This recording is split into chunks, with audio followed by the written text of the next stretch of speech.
a SeaPod can be shipped. And it is possible, and we did some renders to using some CAD design software that allows us to calculate how much space a SeaPod would take if we had it split into parts. And this particular pod is actually in 70 parts. That's 70, so it's quite a few parts. And this is a simulation of all the different parts put into containers. These are standard shipping containers, and this is 40 feet long, so it's a pretty big container. And so it would not fit in one container, it would actually fit in 1 1/3 container. That's if you're able to pack them down as tightly as these are packed down.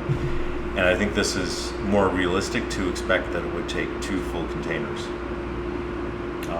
So it's a lot of space, but it is possible.